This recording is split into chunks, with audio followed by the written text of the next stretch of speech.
Bonjour! Dans ce petit vidéo-ci, nous allons discuter de la notation de Lewis. Alors, on a vu dans les vidéos précédentes qu'on pouvait dessiner un atome à l'aide des différents modèles atomiques, particulièrement à l'aide du modèle atomique de Rutherford-Bohr. La notation de Lewis, c'est une autre façon de représenter un atome. Cette fois-ci, on ne va pas dessiner l'atome au complet avec son noyau et ses couches électroniques. Dans la notation de Lewis, on ne va dessiner que les électrons de valence de l'atome. Donc, c'est un dessin qui est beaucoup plus simple. Vous allez voir, c'est relativement facile aussi à représenter. Ce qui est important de se rappeler, c'est qu'on ne dessine que les électrons de valence de l'élément. Pourquoi représenter seulement les électrons de valence? Bien, premièrement, je vous rappelle que les électrons de valence, ce sont les électrons qui sont situés sur la dernière couche électronique d'un atome, couche électronique qu'on appelle à ce moment-là la couche périphérique. Pourquoi est-ce qu'on ne dessine que ces électrons-là? C'est parce que ce sont ces électrons qui sont impliqués dans les réactions chimiques. Et donc, quand on sait notre atome, combien d'électrons de valence il possède, on est capable de prédire, un, sa réactivité chimique, et deux, avec quel autre élément il va être capable de réagir. Donc, c'est pour ça que c'est quand même assez important de connaître chaque atome, combien d'électrons de valence il possède. Alors, comment je vais faire le dessin? Prenons par exemple le soufre. Donc, le soufre se retrouve ici. Il est dans la famille de l'oxygène. Le soufre, c'est également un non-métal. Je dois commencer par déterminer combien d'électrons de valence il possède. Alors, je regarde dans mon tableau périodique. Le soufre, il est situé dans la colonne 6A.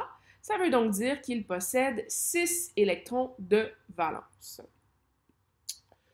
Une fois que j'ai déterminé le nombre d'électrons de valence de mon élément, je vais tout simplement mettre le symbole chimique au centre. Dans le cas du soufre, son symbole chimique, c'est S.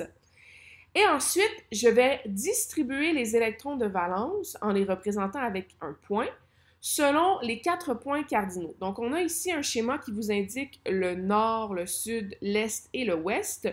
Je distribue chaque électron de valence tout autour du symbole chimique de l'élément, en commençant par le nord, qui est en haut, et en tournant dans le sens horaire des aiguilles d'une montre. Donc, je vais aller nord, est, sud, ouest. Et quand je mets mon point pour représenter l'électron de valence, je n'en mets seulement qu'un seul à la fois sur chacun des points cardinaux. Donc, je ne vais pas mettre 6 électrons au niveau du nord ou en mettre 2 ici puis 4 là. Je dois vraiment y aller un à la fois. Donc, je commence, j'en fais un en commençant avec le nord. Le point ici représente un électron de valence.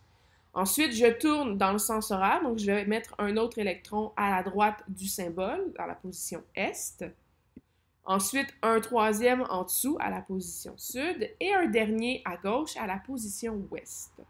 Donc, j'ai fait le tour de mon symbole chimique, mais je n'ai pu en mettre que seulement 4 électrons de valence.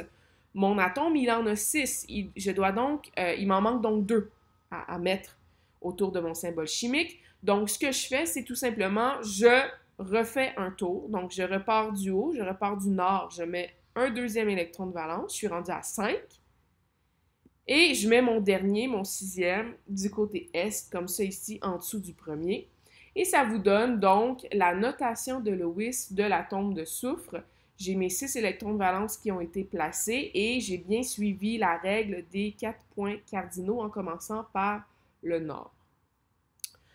Vous remarquerez que dans le tableau périodique, le nombre maximum d'électrons de valence que peut posséder un élément, c'est 8. Donc, je n'aurai pas plus de 2 électrons par côté. C'est seulement les éléments de la famille des gaz inertes qui vont avoir 8 électrons de valence, donc c'est 2 électrons sur chacun de leur côté.